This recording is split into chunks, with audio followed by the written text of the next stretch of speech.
Welcome to Decoding Healthcare Research. Join us as we delve into the behind-the-scenes world of groundbreaking research and the dynamic healthcare industry, interviewing top paper authors, engaging experts on industry-related topics, and exploring medical subjects that affect our daily lives. Welcome to Decoding Healthcare Research. I'm your host, Efrain Riveros, Dr. E. Efrain. Today we will be talking about menopause and metabolism, the importance of menopause and how we can tackle this important problem. And we are privileged to have an expert, a well-renowned author, who probably most of you already know, but I'm going to introduce Dr. Neal Barnard. He's an Adjunct Professor of Medicine at George Washington University, President of the Physicians Committee for Responsible Medicine, New York Times bestselling author of 20 books. Welcome, Dr. Barnard. Well, thank you. It's great to be with you today. Thank you so much. So menopause is a problem that is affecting a significant percentage of the population, and you hear stories from multiple people talking about how difficult those years are. I think after doing some research that you not necessarily have to suffer through menopause, because there are things that you can do with your lifestyle. But in order to do something, you need to have deep knowledge about what is going on during menopause and how metabolism is underlying everything that happens there. And from there, you can start thinking about how to intervene. So my first question for Dr. Barnard is, what is your take about metabolism? What is the intersection between that and what is happening in menopause? You know, menopause, well, first of all, thank you for having me on the program. I think this is so important because women go through menopause. It's not really a diagnosis. It's a normal phase of life. And many of them do suffer with symptoms that perhaps they need not suffer with if we can tackle them in the right way. But a number of things happen. The thing that I guess everybody is aware of is that around age 50, the woman's body stops releasing ova from the ovaries, and the amount of estrogen in her blood plummets to a very low degree. And that can cause a variety of symptoms. But something else happens around this time, which is that this is also a time when women are starting to at least think about a number of health concerns that they may not have been thinking about earlier. These include weight gain, a higher risk of certain cancers that come to mind, particularly breast cancer, but among others. And I'm not saying that menopause causes these things, but I'm saying this is a time of life when they come on her radar. And cardiovascular disease is an issue, as well as the fact that she's now getting older and she starts thinking about, will I follow in my mother's footsteps and end up with Alzheimer's disease or something like that. So this is a time when diet changes are particularly important. And the good news is that diet changes appear to be able to help all of these conditions that we've just discussed, as well as having a profound role in menopausal symptoms. Yeah, I think you are completely right. And I think to a certain extent, women are fortunate if you think about this way, because this is kind of a wake-up call to pay attention to things that are going to translate into benefits in the future. So if when they start having these symptoms, it's an opportunity for them to start changing their lifestyle. And we are going to talk about that in a minute. But one of the symptoms that is associated with menopause is the hot flushes. These vasomotor symptoms change the quality of life, affects, I think, all the spheres of life, including sleep. And we are going to focus a little bit our discussion on these vasomotor symptoms. So the question is, why do they happen? You know, vasomotor symptoms or hot flashes have been a bit of a mystery for physiologists. Why exactly are they happening? But what we know is that something is happening in the vasomotor function. Vasomotor, of course, means basically the muscular control of blood flow. You're sitting in a meeting and suddenly it's as if someone turns on the radiator, and through vasodilation, you have a great increase in blood flow in the surface of the body, in the skin. And what you're feeling is the body heat that's coming simply from increased blood flow at that time. There's been a lot of speculation as to why the heck does this happen when estrogens are diminished, and why does administering external estrogens, why does that cause them to typically go away or reduce? That's something that a lot of people have been arguing about for quite some time. But what's particularly curious, though, is that this phenomenon is not universally experienced throughout the world.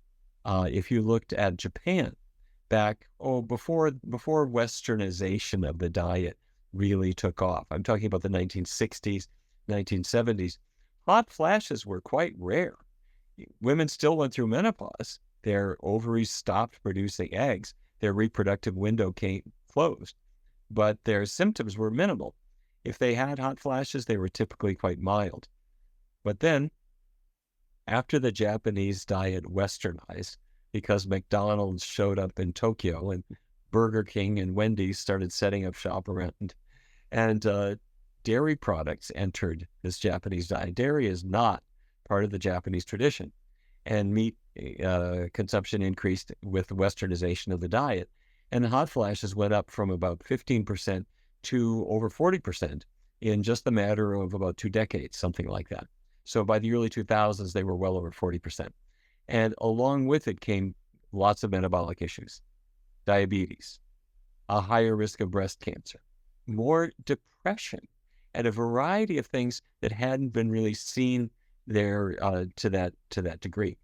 And it wasn't just Japan. Similar changes have occurred in other Asian countries. And so this has led people to realize there's something environmental, specifically the environment of your plate, that seems to be a driver here.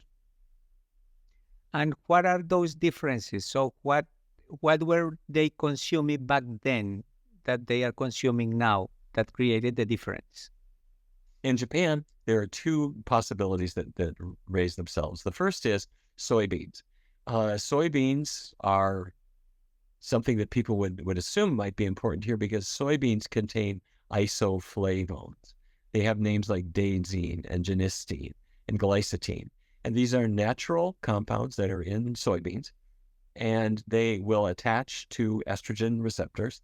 And so some people have thought, maybe that could increase cancer risk. Well, it doesn't. It reduces the risk of breast cancer. But because of some kind of estrogenic function, the thought was, well, maybe they are the reason that Japanese women didn't have much in the way of hot flashes before. Now, I have to say, though, I think there's something to that. However, 2 issues. The first is Japanese women are still consuming soy products. They're still popular, but their hot flashes came in during this other kind of dietary change. The other thing is that you can take genistein. You can go to health food stores or you can go online and you can order isoflavone supplements. And they are rather modest in their benefit, with a substantial amount of variability, but it's not as if it's just knocking out hot flashes for most women. So the other possibility, apart from isoflavones, is the diet itself. The diet, when women in Japan had very few hot flashes, was mostly, although not entirely, a plant-based diet. Huge amounts of rice. Rice was the basis of the diet.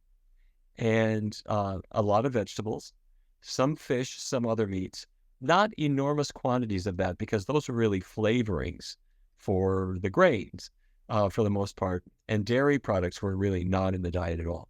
But as dairy came in, as meat increased and rice started to decrease, that happened at exactly the time the hot flashes came up. Now, the reason that got our notice is you could look at other parts of the world.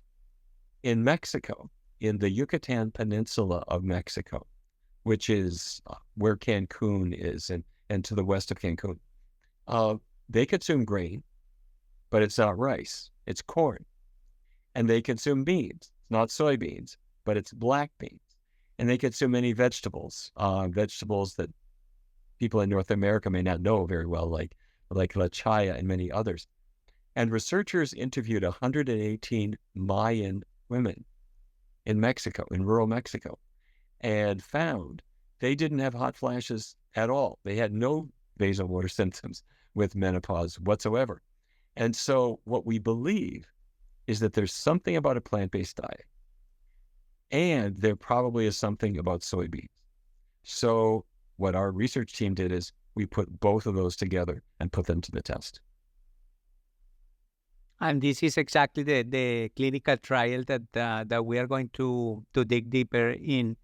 This is for our audience. The study is published in the journal Menopause in 2022, and the title is A Dietary Intervention for Vasomotor Symptoms of Menopause, a randomized controlled trial.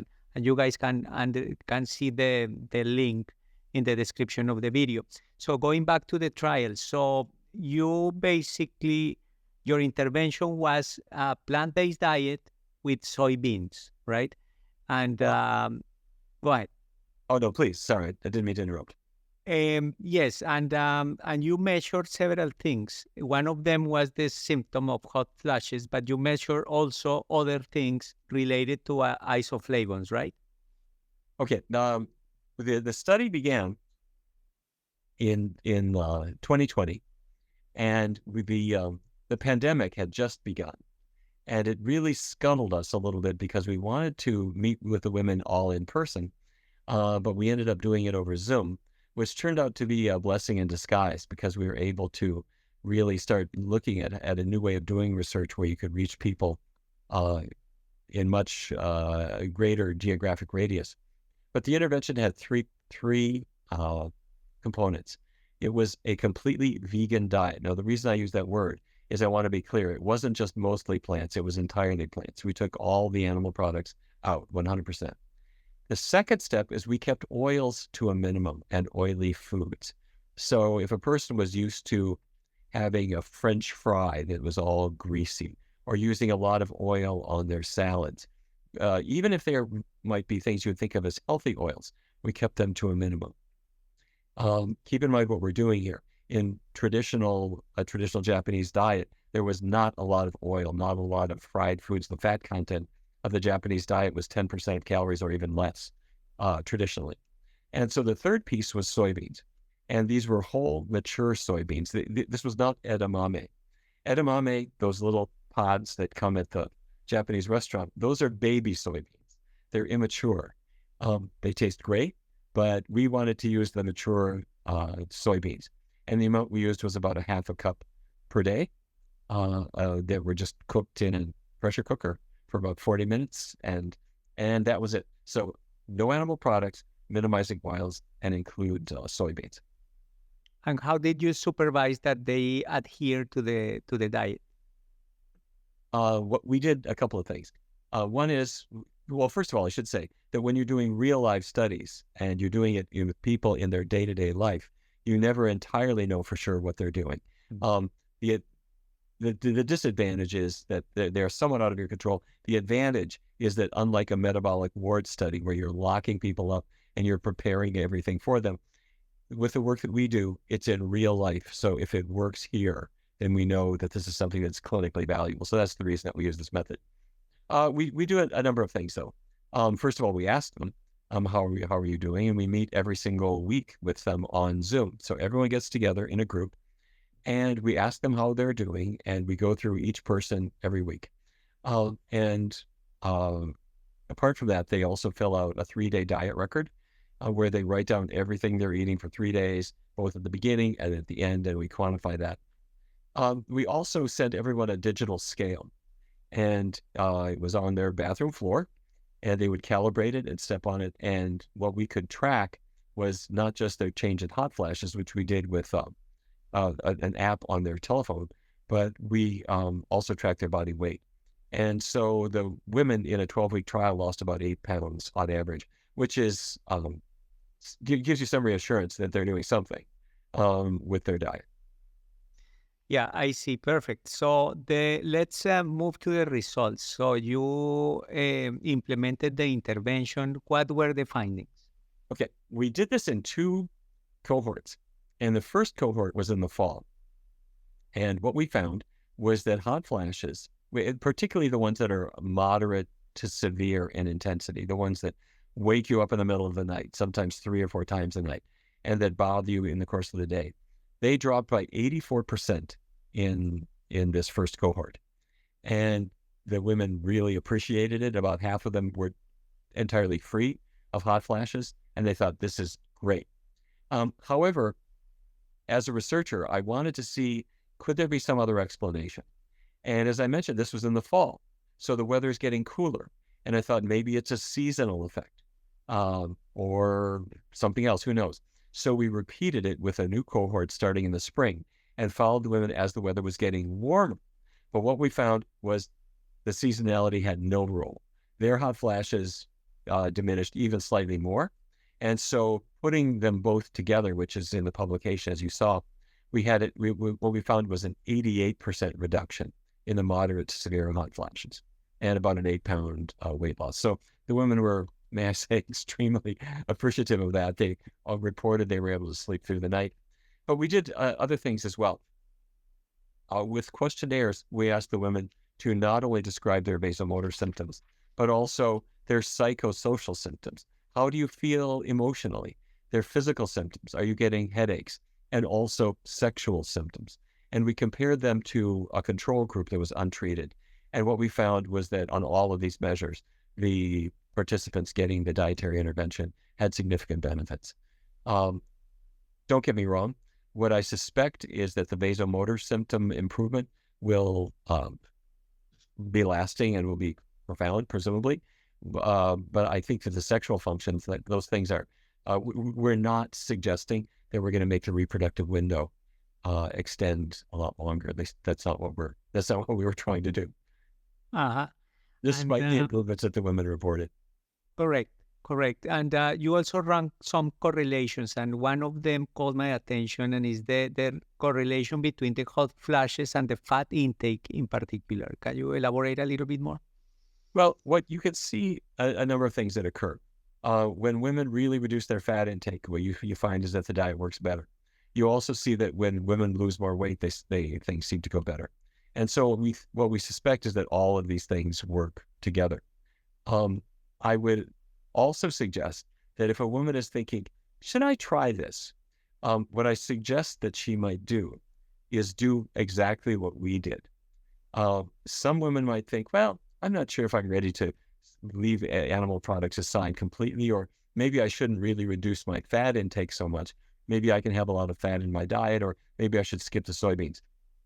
If she does that, and she doesn't get a very good result, she won't know if it just didn't work for her, or maybe she didn't do the intervention in the most effective way. It's a little bit like if you're taking an antibiotic that's supposed to be taken 3 times a day, and you're only taking it once a day, and it doesn't work. Is it the wrong antibiotic, or are you just not taking it right? So what I would encourage any woman to do if she's having hot flashes, do it with an idea toward being cured. So that means throw the animal products out completely. You can do it. Our study was only 12 weeks, and it's relatively easy to replace them. Keep oils low. That's a little bit more difficult because restaurants put oil in everything. But what you'll see is that you can do that too, and have the soybeans as well, about a half a cup per day. And later on, if you're hopefully now cured or feeling much better, if you want to see if maybe you don't need the soybeans anymore, you can always wean yourself off them. But go for the maximum now. And I say that for another reason. Not only do I want you to feel maximally healthy, but also when you haven't had animal products for a while, you lose your taste for them. You find foods that you really like. And when that happens, something magical happens. You're not only getting rid of your hot flashes, but you're getting rid of weight that you didn't want. So your weight is coming down, your cholesterol gets better, your blood pressure comes down. And because you're in your 50s now, and all of these things that you're thinking about, like the health of your heart, or excess weight, or higher cancer risk, you happen to be on exactly the diet that minimizes all of these risks. Yeah, exactly. So when it comes to external validity, that is exactly what we look for, that the results can be reproducible if you basically follow the protocol. Otherwise, you may have you may be misguided. And what happened with the fecal measurements that you made of metabolites of the isoflavones? What did you find in that regard? Well, I had a theory. There is one of the major isoflavone is called daidzein. Daidzein is the principal isoflavone. It's metabolized by gut bacteria into another one called equol, EQUOL. And equol is, we believe, more powerful than daidzein is. And let me give you the proper spelling: DAIDZEIN. So I don't want my med school professors to say I got it wrong. So we thought that, okay, let's say that when you're on the plant-based diet, your gut bacteria change, and they do. They change rapidly, and they change within a matter of a couple of weeks. Let's say that causes you to have the gut bacteria that can now metabolize the daidzein into equol. And if the equol is more powerful, then that would explain everything. That would explain why the isoflavones aren't so effective when you just give them as a supplement, but they're much more effective given as a whole soybean, and you give it in the context of a vegan diet. So what we discovered is that the gut bacteria do go through some changes, and we measured equol, and we found that certain people were equol producers, but I have to tell you, it made no difference. It didn't matter at all. So if a woman produced equol, she got better. If a woman didn't produce equol, she got better. So the gut microbiome does change. That's a good thing because it's getting healthier, and that could help you in a great many other ways. But the fact that you are now able to produce equol probably doesn't matter. At least in our sample, it didn't seem to make any difference. Yeah, it's probably just a byproduct, but the most important thing is that the microbiome, like the intervention of the microbiome, is important in the context of menopause, and I think that's a fact. And you are completely right. What better way of intervening the microbiome if not with a change in the diet, with the soybeans and the plant-based diet? And this is probably one question that will come from people. So the switch to a plant-based diet for someone who has been eating meat for all their life, should that be something gradual, or all of a sudden just turn on the switch? Everybody can do it in their own way. And some people do it step by step. Some people say, well, I'll change my breakfast first, and then next week I'll change my lunch, and then I'll change my dinner. You could do it any of these ways, but I would encourage people to not take too long with it. It's a little bit like going to the swimming pool, and it's June, and it's not really that hot outside. And so you go to the pool and you stick your toe in the water, and you kind of think about it, and then you kind of slowly go down the stairs. You know, at some point, you just got to jump in and swim. And when you do, it'll seem a little cool for 2 or 3 minutes, and then pretty soon the water feels fine. So on a vegan diet, a person might first wonder, what am I going to eat? Do I have to acquire a taste for folk music if I'm vegan? Do I have to wear tie-dyed clothes? And you discover, no, none of those things apply. But when you go to an Italian restaurant, instead of having meat sauce on your spaghetti, you'll have a tomato and vegetable sauce. That's easy. Or if I have a chicken fajita, I'll have a vegetable fajita. That's easy to do. Instead of a meat taco, I'll have the bean burrito. So people soon discover there is a world of choices for them that they can select.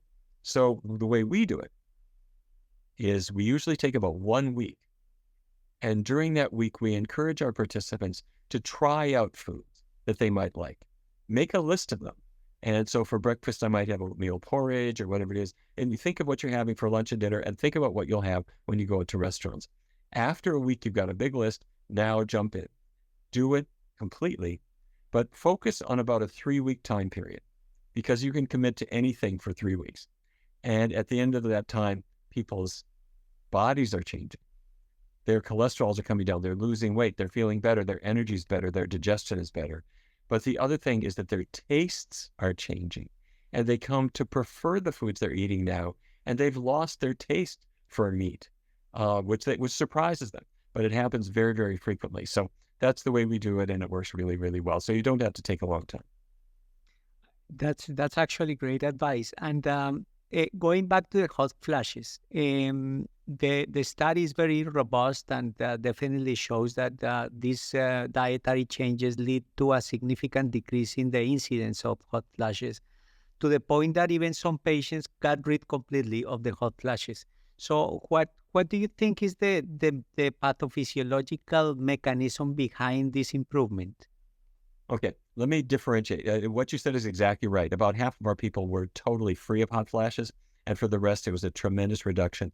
And if they had hot flashes, they often would say, instead of it being something where my body is burning up, they said, I just felt a little warm and nothing more than that, which is great to see. And the results, for some of the patients, the results would come within about 4 or 5 days. That's quick. For most of them, took a little bit longer, maybe 4 or 5 weeks, even something like that. And it was a 12-week study when we got the results, where 88% were gone. So that's really where we are now. Having told you this, I forgot the question that you The mechanism. If there is any why does it occur? Okay. Yes. Why does this happen?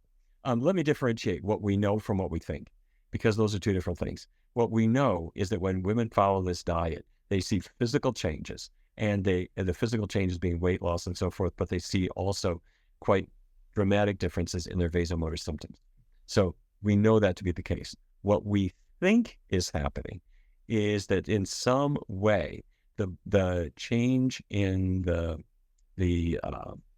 hormonal function of the body, let's be clear, the isoflavones attach to estrogen receptor beta and may have a slight estrogenic function there. That may contribute, it may not, we don't know. But we're assuming that the attachment of isoflavone to estrogen receptor beta is part of the reason why soybeans reduce breast cancer risk and also reduce breast cancer mortality in women previously diagnosed. So we are suggesting, but cannot say definitively, that that's part of the value of it. However, why were our results so dramatically better than other people's results just using either just soybeans alone or soybean extract? There we don't really know. But what we think is happening is that somehow the gut microbiome is changing with the dietary change. That could be it, and that could explain why for some women it takes a little bit longer to see a result. But that doesn't explain why in some women you see an almost immediate change within 3 or 4 days. The gut microbiome can change some within 3 or 4 days, but that's pretty quick. So those are the things that we are looking at. I should say that when a woman does the changes that we described, but she is not at menopause, she's 35, and she is ovulating every month, but if she goes on a vegan diet, she increases her fiber content of her diet, she reduces the fat content of her diet, her estrogen level will fall, her estradiol level will fall, and that's a good thing, because that means her risk of breast cancer is going to diminish. But you're going to say, well, wait a minute. If her estrogen level is falling, and if now you're doing that in a menopausal woman, wouldn't that make vasomotor symptoms even worse? Because she's had a reduction in her estrogen simply because her body's not creating anymore, and now her estradiol level will fall even more. We don't know the answer to that. These are all questions that are going to await future research. So what we know is that it works. What we think is that it's a mixture of a function of the diet on the microbiome and other metabolic effects of the diet, plus the effect of the isoflavones. Yeah, and that actually leads me to the final question. So what do you think are the knowledge gaps that research should address in the future? To tell you the truth, the one that I am most eager to explore, and has not yet been explored, is in women whose hot flashes are coming from something other than menopause. There are a great many women who have been diagnosed with breast cancer during their reproductive years. The hot flashes are driving them crazy. They're not candidates for hormone replacement therapy, needless to say, because that could drive. There are some physicians who would say that they could try estrogen receptor, HRT, but I would be very concerned about that because it's going to potentially drive the breast cancer growth. So they're left with nothing, basically. There are other treatments for hot flashes. They don't tend to work very well. So what I would love to do is a randomized trial using exactly the same intervention for women with breast cancer whose hot flashes are caused by their hormonal treatments for cancer. So that's one. The second one is what we just finished talking about, is why the heck does this work? And that we don't know. We also have not done a large enough sample to see, would this work if you're only vegan and not having the soybeans or reducing fat? Would this work if you were vegan and low fat but not soybeans? Would this work if you use the soybeans alone? Anecdotally, I have to say, we have found that the diet is not effective if it's only the diet and without without all three components. All three seem to be important, but we have not been powered sufficiently to tease out them individually. And the fiber is also critical, right? The introduction of the fiber. Very likely. And it's easy to do, obviously, because if a person is eating beans, if they're eating vegetables and fruits and whole grains, I mean, it's a very, very high fiber diet. And I would have to say the other thing that I would like to study and to come understand a little bit better is the reluctance of physicians generally to prescribe a diet as opposed to leaning on their prescription pad, because I think they're making a huge mistake. When a woman comes in with a high cholesterol level, we prescribe a statin. When she's got overweight, we're now going to prescribe Ozempic or Wegovy. When she's got hypertension, we're reaching for lisinopril. And there's a role for all these medications. However, the cause of overweight is not an absence of the GLP-1 agonist. Your cause of a high cholesterol level is not a statin deficiency. This has to do with dietary changes, and I think we should really provide dietary guidance for participants in our clinics and in our research studies. Now, many doctors say, well, we tried diet, but it didn't work. What I would say is, well, what diet did you try? How did you design it, and how did you support the patient in it?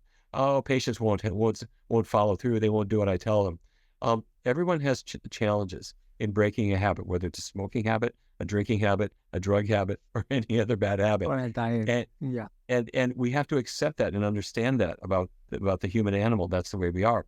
But if we provide the things that we do in our studies all the time, which is, number one, a diet that is more powerful than other diets, and good support from knowledgeable people who can answer the simple things that patients ask, like, what should I eat when I go out to a restaurant?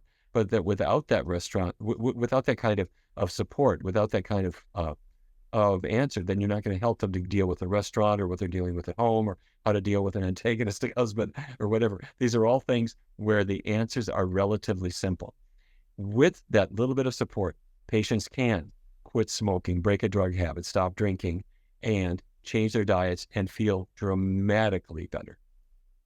Yeah, and I will tag along to the last part, the educational part, how physicians need to be educated about the importance of dietary habits, the importance of lifestyle changes that are equally or more effective than some pharmacological measures. But we have, as physicians, a bias towards pharmacology, not in terms of natural pharmacology, but medications. And that's something that needs to change, and we need to spread that message. And I think this way we can come to a close. And I want to thank you, Dr. Barnard, for the privilege of having you here, sharing your wisdom with us. And it's been really a pleasure hearing directly from you about this paper, but more importantly, about the message that you have, the importance of these dietary changes, the importance of the soybeans, and this is something that needs to be heard. And thank you so much again. Well, it's been a pleasure. I hope that people listening to this are inspired to give it a try, and I hope husbands who are dealing with a wife who's going through menopause will change their diet too, because it's much easier when you've got somebody supporting you along the way. Absolutely, and it also has benefits for them. I include myself in that group. Excellent. Thank you so much. And for our audience, don't forget to leave us the feedback. Again, the paper link is in the description of the video, and see you in the next episode. Thank you so much for tuning into this episode. If you enjoyed it, please don't forget to give us a thumbs up and share it with your friends and family. Make sure to subscribe to our channel and hit that notification bell so you never miss an episode. If you have any questions or thoughts about today's topic, we'd love to hear from you. Feel free to leave your comments down below. For more information and references related to today's discussion, you can find them in the video description below. We appreciate your support and look forward to having you back for our next episode.